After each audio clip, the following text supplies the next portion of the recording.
And there I met some gentlemen that I want to introduce you guys to today, some in studio, some on the phone, and they have good stories to tell about apologetics, how apologetics have affected their lives. And the point of the show today would be to sort of give a testimonial defense for the practice and use of apologetics, and also to get a flavor of what the Lord is doing in people's lives. So I think this show will be helpful, a little bit different, sort of a narrative-driven type show. But strap in and let's meet our guest today. Marty Clapp, the Mailman Apologist. You have been with us before. Welcome back. It's good to be back, Vocab. Marty Clapp. Yeah. Here. And also James Umber. How you doing over there, James? Doing good. Thanks for inviting me. All right, good to have you on, James. And later on, we're going to talk to a guy on the phone. Now, check it out. You guys have known each other for a while, and I think have a good, interesting dynamic. And I want to try to get right into it, and then maybe we'll backtrack later because we've learned a little bit about you, Marty, before. Mm-hmm. But tell us a little bit about what you do at your local church there, the Mailman Apologist that you are, and how James came into your crosshairs. What's going on with that, and why is it relevant to our eager audience? Well, it was around 2000. Somewhere around year 2000, I got plugged into Chandler Christian Church, and shortly after I started attending there, I got to know some of the young people there in the youth group, and the more I got to know them, the more I just had a desire to minister to them and to introduce apologetics to them. So spoke to the youth pastor at that time, and we met, and shortly after that, he plugged me in to meet with the young people, talk to them. In fact, as I was thinking on the way over here this morning, there were a couple guys that I met with who were sort of giving me the latest on where they were at as far as the youth group, and I began to share with them about my passion for apologetics, and I don't think that they had really heard of it at that time. Mm-hmm. Didn't really hear any mention of it at our church at that time. So if there was anything in that sense going on, it didn't seem to be at that point.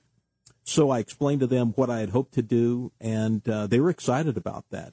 And where this kind of ties into James this morning is that they were not only excited about the idea of bringing this sort of teaching to our young people, but they said, there's one guy. In fact, they looked at each other, and then they looked at me and said, there's one guy in our group named James Umber, and he would be awesome at this. He would really like this sort of teaching. And so the rest is history. Got very much involved working with the young people. A lot of great things, as we talked about on the last program, sort of branched out from there, where got to talking to the students, and then they would invite me to come speak to their public high schools. Right. And have spoken at about between 5 to 7 on several occasions at each one. They were in the Chandler. So did they say that because James was like the nerdiest guy in the group there? Probably. Was that he was the thinker. Okay. The thinking guy. So maybe he didn't really have an outlet just yet, but the apologetics started there, sort of the high school level, and you were the one the guy brought to do it. What were the things that you noticed in your youth group that made you say, I think this would be a good thing for us to for me to do, to engage them in apologetics? I think it was more in a broad sense what I noticed across the board, and I think even before they started speaking in terms of a teen exodus, but I began to notice that across the board at most churches. And so I didn't really see anything any differently about that particular church, that they were doing a lot of good things. They were pouring a lot of time and energy into exciting, fun events, good Bible teaching, but I hadn't seen any indication that they had been introduced to apologetics. Right. If it stops at teen exodus, that's all the justification we need. And my thought is teens have a lot of good questions that they don't ask because they're not inclined to ask unless you pull it out of them. That just seems to be my experience, at least. Yeah. But if you have a venue to ask those questions, they really do have questions about the authority of the Bible and contradict, all the kinds of things that apologetics cover. So that alone is a great reason to make that forum easily adopted, or we could tap into it for teens. Yeah, and if we're always doing, and not to lampoon everything in youth ministry, but if we're always doing ski trips and bowling alley expeditions, when's the time when we sit down and say, okay, I know we partied hard together, but let's actually discuss what's going on in your heart and your head. I see you here week after week, but what does that really mean? I mean, we just don't know what that means.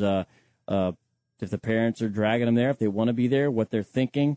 This is the time to discuss it. Really, I mean, this should be part of the whole life of the church, from young to old, developing the mind. Love the Lord your God with all your heart, mind, and soul, right? The parents are to be teaching the children when they rise and they sit all throughout there. We see in Deuteronomy 6 is the model there. It's a constant instruction through daily life, not just some little slice of life. And so instruction and teaching of the younger especially, that means there should be thinking going on. So, Marty, I imagine you were probably in your, don't get mad if I'm wrong, 40s at that time.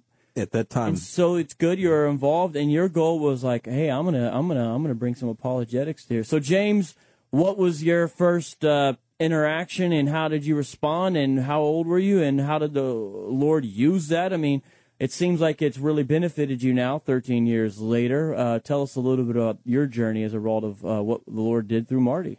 Yeah, my interaction with Marty specifically. Yeah, and all of that in apologetics, especially, well, not just how cool he is or anything like that. My interaction with apologetics actually began a little bit before I met Marty. When I was in high school, I encountered this guy who was just a very rational, very thoughtful person, and he didn't really present me with any apologetics arguments, but he was just very rational and very thoughtful, and yet he seemed to really believe that Christianity was really true. And that blew me away. That surprised me, because as a teenager, I was starting to think that this was all just make-believe. You know, this was just myth. And so that prompted me to actually start putting Christianity to the test. Right. So I started researching the evidence for and against Christianity. And, of course, that led me to research the evidence for and against other world religions, including atheism and, skepticism.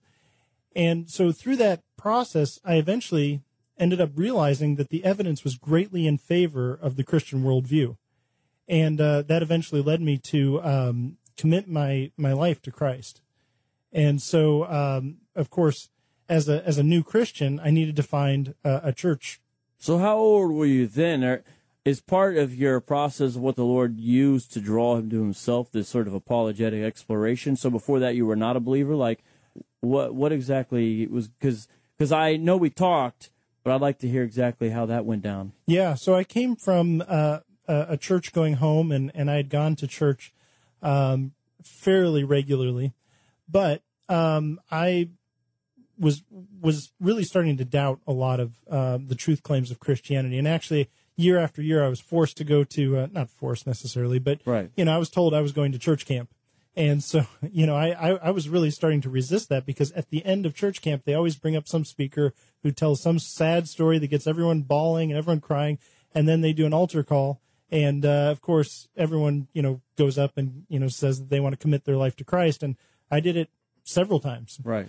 And then a week later, I'd be back to the same old.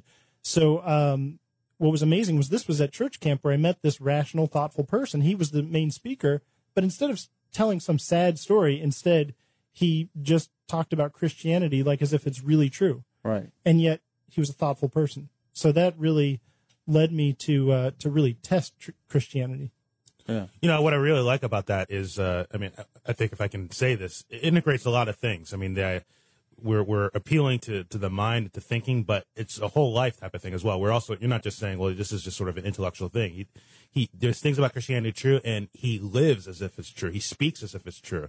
So when we talk about apologetics, it's a holistic type of thing. Right. I think sometimes people might think, we're just, giving more information about Jesus. No, we're giving information about Jesus so that you now can make the decision and the understanding that it should affect your entire life and act as if it's really true. And that makes a difference for, how you approach anything, sex, marriage, work, whatever. Yeah, apologetics has to be holistic.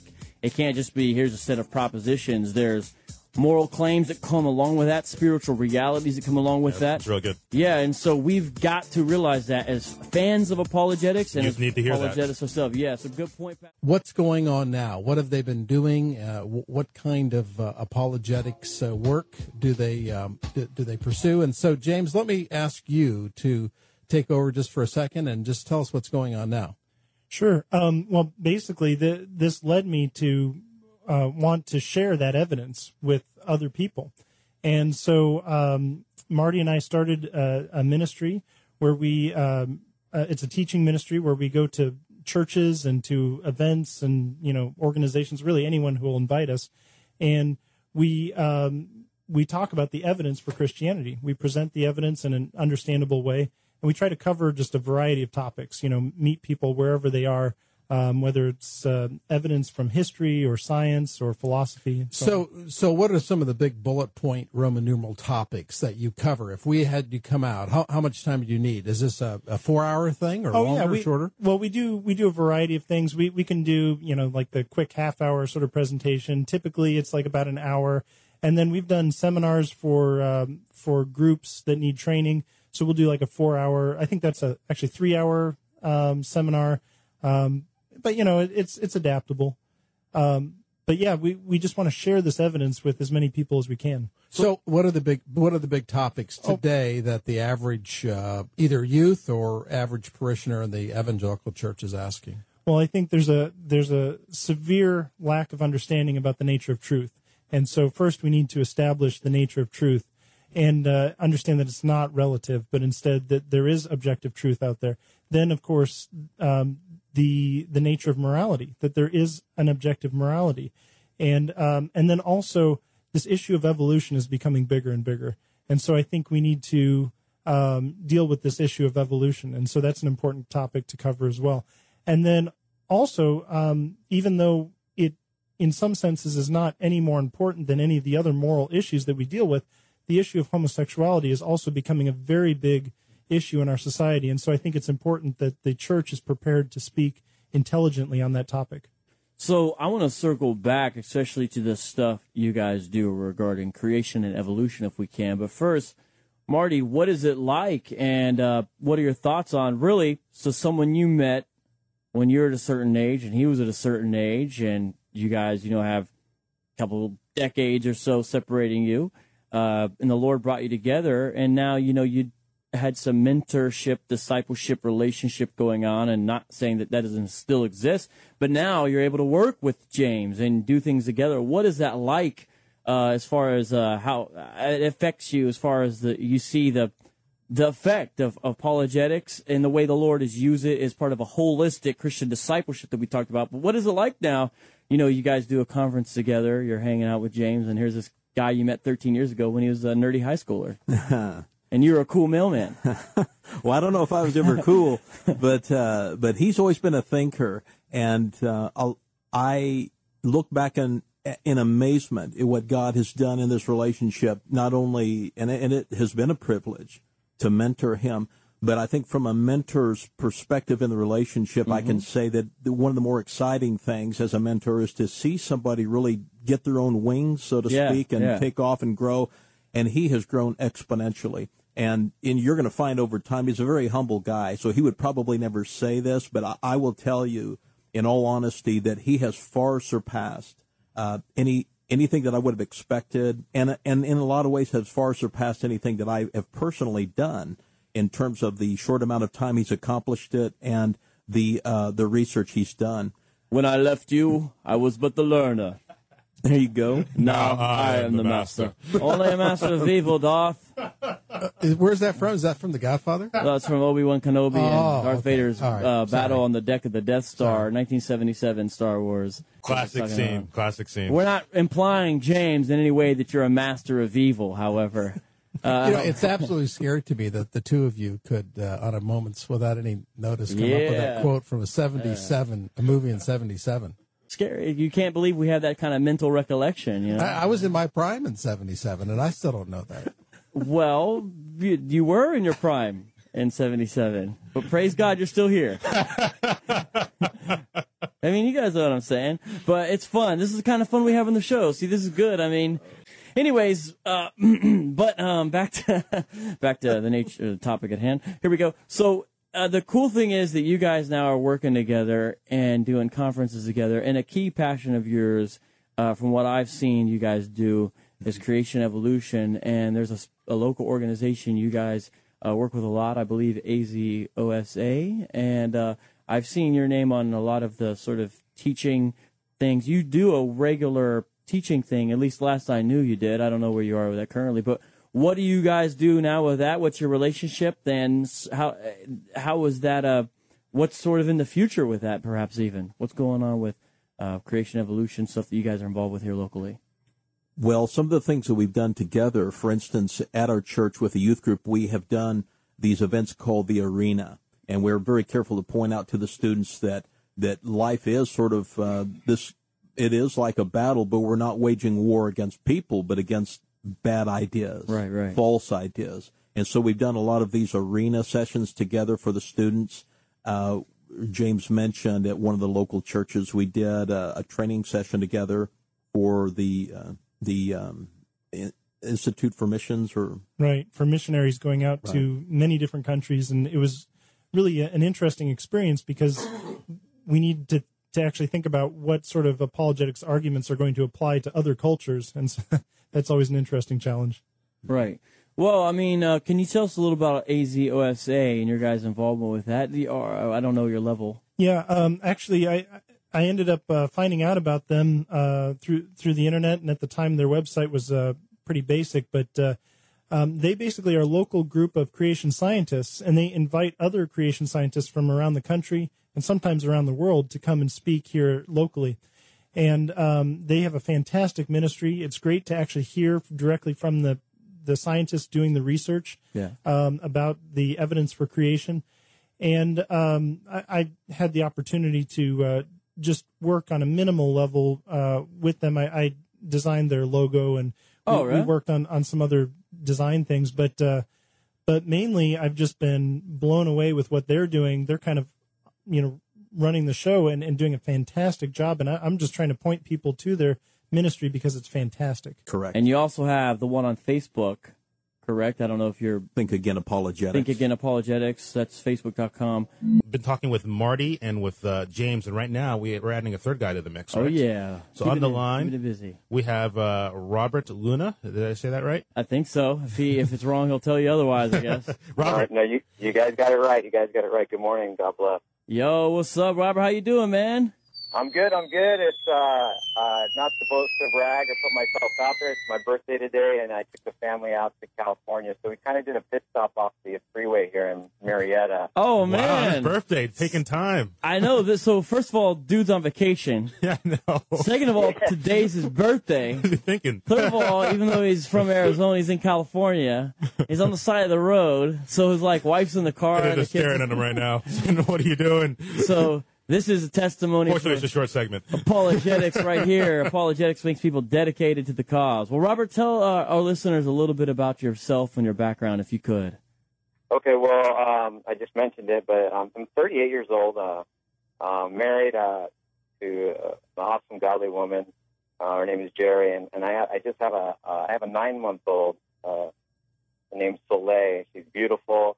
I live out in Gilbert. My occupation, I'm a police officer there in the Valley, and I became a believer in April of 2010, and it's been rocking it out. I go to actually Rock Point Church that's in Gilbert, and as far as my participation there, I just met up with them, and I'm hoping to hopefully volunteer with the high school ministry there, and so we'll see how that goes. But I'm blessed as can be, and I'm happy to pull off to the side of the road into this coffee house and talk to you guys this morning.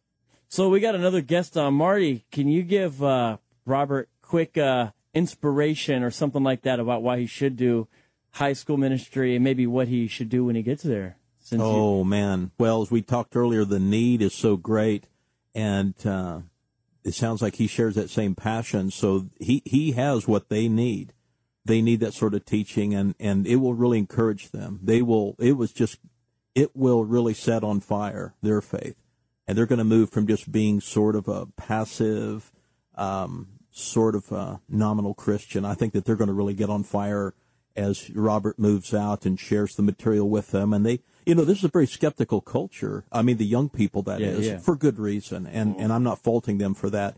But because that they want to know for sure. They're kind of a show me sort of generation. And so what Robert and what we can offer to these young people, they need it, they want it, they will take it, and they'll run with it. Yeah, so Robert, I mean, we've been talking to Marty, but also James, who, when they first met, Marty was a younger man and James was a young man in high school. And now, 13 years later, they actually do apologetic conferences and apologetic ministry together. And when they first met, he was a high school guy, and Marty was instrumental in showing James more apologetic type things and all of that, and getting his hands dirty. And now they actually are able to do it together. So it's been a great blessing in their life. Now, how is it that you've only been saved really 3 years and yet are going to apologetic conferences and asking me questions about presuppositional apologetics when I met you? How did that happen? Well, it's God, when I became a believer, I was on fire as anyone else. And I guess, as at 38, 3 years ago being saved, at 35, I mean, that's a long time, and I know there's a reason for that, but I know I was of the world, I was prideful. I did a lot of things in opposition of God, and to come around and see truth and to have the Holy Spirit within and dwell within. That's the answer. Now my pursuit is Him so that He has. I can do. Excuse me. I'm sorry about that. Trying to make delight in Him. I want to live my life for Christ, and that's what it all came about. And so I think that answered your question. Yeah. So what apologetic things have you sort of gotten into, and how did that happen? Well, it's funny because my first Bible, just coincidentally, it was an apologetics Bible. I didn't know what Bible to buy. I went into like a Barnes and Noble. Right. I grabbed the first thing, and I was like, okay, I don't know what this big Foster's apologetics means on this. And then when I did vaguely know, it didn't mean that much. But fast forward to today, as I grew closer to Christ and understanding such scriptures like in Matthew 28, 19, and 20, regarding our commission, I really started getting pumped up to preach the gospel. Robert, let me catch you on the other side of the break, and we'll ask you a few more questions here. And Robert, go ahead with a little bit of your testimony. I think you were talking about preaching the gospel, particularly with the kinds of questions that maybe you didn't handle well, and that kind of drove you into the study of apologetics. Finish that thought, if you would, for us. What were those questions, and how do you handle them now? Well, what I was leading into was that I wanted to preach the gospel, and I was excited to engage, but I found that whether it be at work or with friends or even with fellow Christians, that I would receive difficult questions or statements, and some that opposed Christ, and I would have no response or a reasonable answer, and it would leave me actually feeling like defeated. But listening to your Backpack Radio and Apologia Radio and Stand to Reason and listening to topics of the day, those things are basically what provided insight, instruction, gave me a game plan, and that encouraged and strengthened me and to defend Christ, the Bible, and giving good reasons, evidences. But that's not the primary, because it all leads back to the primary goal, and that's bringing people back to the conversation of the good news and the person's need for Christ. So, that's. So, Robert, that is good. When I first met you, I think the way our conversation began was in relation to Backpack Radio, and I could tell that you had listened, and it was really cool to hear and to meet some of our friends and our listeners and chop it up with them. What lately, maybe as a final question, is something that the Lord has used in some way, perhaps related to apologetics, to bless or encourage or challenge or instruct you lately that you would like to share with everybody here? Because we're talking about how people have been positively affected by apologetics. So give us at least one.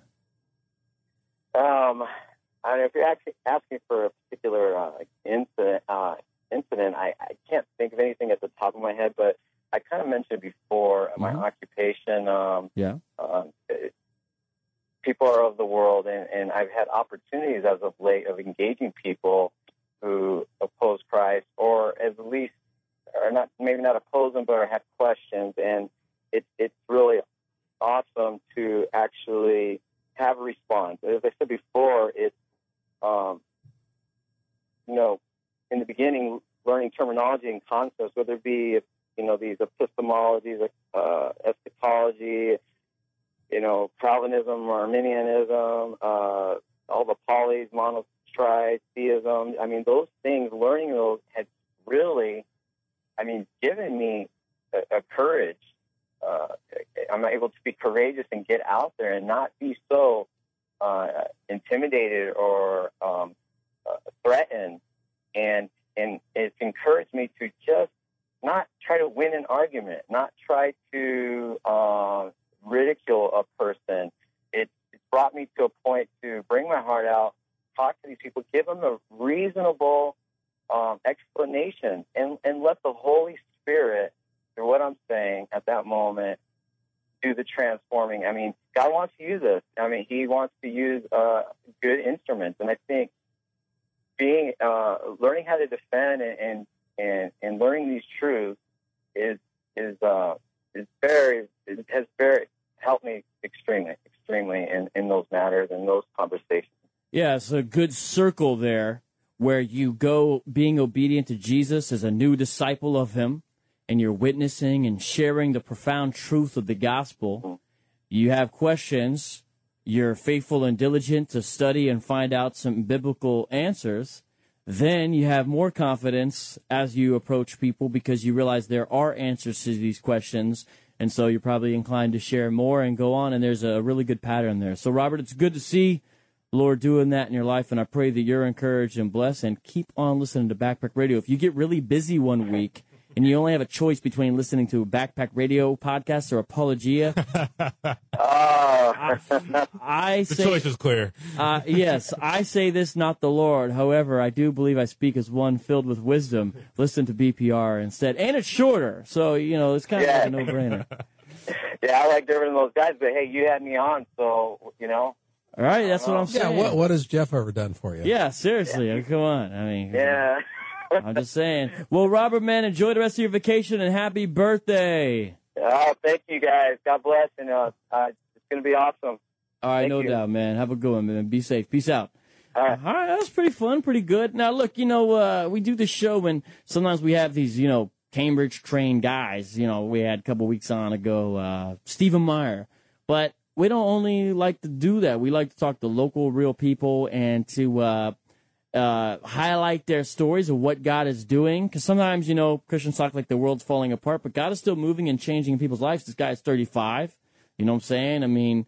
And you see already the way God is using him. And so it's an encouraging thing. So let's circle back to you guys. I said we'll give Marty and James some time to think about some other things they want to say. So let me leave it a little bit open here. We talked about a few things. But before we close down our show on how apologetics has been used by God to really build you up in the faith further, where we're trying to show that this is a part of sanctification, really, not just some other exercise. What are some things you want to make sure that either of you get to say before our time starts to go? So either one of you, what did you guys think about during your time off here? If I can, I'd like to talk a little bit about the mentoring relationship that we have, because there's something really important that Marty taught me. And, early on encountering apologetics, I really wanted to share the truth of Christianity with other people. I was passionate. I wanted to get it out there. But, if you walk up to the average person in our society and you say, hey, listen, I want to tell you about the evidence for Christianity, man, that freaks them out. They run screaming. And so I wanted to share this information, but I didn't know how to. And Marty is the kind of person who's constantly sharing the truth of Christianity in his daily life, with strangers, with people around him. It doesn't matter who. He's always sharing the evidence for Christianity. And so he really taught me how to start these conversations without scaring people away, how to have conversations that really matter instead of, just, meaningless things, talking about American Idol or other things like that. So, right. So, Marty, how do you do that? How do you do? What's the trick that you taught him? Well, it seems as if most conversations with the average person, it appears that most conversations fall in categories of either of a moral nature, or people will talk about equality and rights. We hear a lot of that these days about equal rights, equal this. And this gives us a great segue into the evidences. And I think that from a design standpoint, it's something that everybody intuitively understands. I've often shared, I won't share the whole story now, but just walking up to a young man at a kiosk at the mall, and the iPhone had just come out. We started out talking about the iPhone with all of its features and how amazing it is, and sort of went from that to talking about the amazing complexity of just the cell in the body. And this young man whom I never met, all of a sudden we started out talking about iPhones. Now we're talking about incredible design in the cell, why it could not have been a product of evolution, and that led into a discussion about a creator. Awesome. Well, that's cool. I mean, so it seems as if, generally speaking, I mean, and I think this is a good evangelistic strategy, isn't it? Sort of really listening to what people are saying and looking for, you might say, that the common touchstones that are there, that are all over. I mean, I think this is a really good example of just how evidences of the Lord, things that can point us to the Lord, signposts to the Lord, are all around us, and just identifying them and then connecting them to people. Yeah, so that is excellent advice. What's bothering them about evolution? Does that mean there couldn't be a God? And then what is the issue of homosexuality? I think I know the answers, but I'd love to hear it from what the youth are asking. Yeah, let's make that some parting shot there before we try to do some feedback if we have time. Marty James, who? Okay, well, we can, go ahead and start with the issue of creation, because I think that's one that, even though it's not in the media as much, still I think Christians tend to be even less prepared to talk about that. And I think it's important to just go straight down to the micro, go straight down to the single cell, because that's where evolution was allegedly started. And so I'd go straight down to the most simple single cell, which is still not simple. In Michael Denton's words, it's more complex than any machine built by man, including the space shuttle. And so then to even go into the information in the cell, Stephen Meyer's argument is brilliant, talking about how information in our uniform and repeated experience always comes from a mind. And so I think that's a great place to start out. Yeah, so that's from Meyer's book, Signature in the Cell, especially. And you see some of that, I believe, in Darwin's Black Box by Michael Behe, too, as well. I mean, that is some good. And, the funny thing is, 150, 200 years ago, this level of discussion about information and down to the micro level wasn't even part of the conversation. And that's why Behe referred to it as a black box for Darwin. What's in the cell. It's just like gelatinous mass or whatever, but they didn't know. Now we have a whole nother level. So scientific discovery, this whole information revolution in science, has not been a problem for those who understand there's an intelligent designer and believe Romans 1 and 2 are true, and there's clear evidence for the Creator in His creation, and it's seen. It has been a great boon for us as we say, look, this demonstrates it at a level to the nth degree. So, yeah, that's a good place to start. And I think the reason that, at least for myself, one of the reasons I think it should be emphasized, we spend a lot of time thinking about it, talking about it, teaching about it, is because when you talk to the average person on the street, and that's pretty much what we're talking about today, is how do we connect with people with the gospel. And when someone says, no, I don't believe in God, there's only one other game in town. If there is no God, then we're just here by some naturalistic process. And so that really begins to nail down and to narrow down how we got here in the first place. Right. And I think another reason it's an important topic, and we've really made it a priority, is because in today's culture, it certainly seems like people value science, or what they perceive is science. And, and it's almost as if it's become the new religion of the culture, to where the questions that they used to come to the pastor, where did we come from? Where am I going? How should I live? What happens to me after I die? These are the questions they used to ask the clergy. Now they ask the scientists those very same questions. Now they're seeking them out for the answers to the big questions in life. Right. Well, good points. Good points. Well, with that, do you guys mind if I read some feedback from our Darwin's Doubt show? Last time I had you...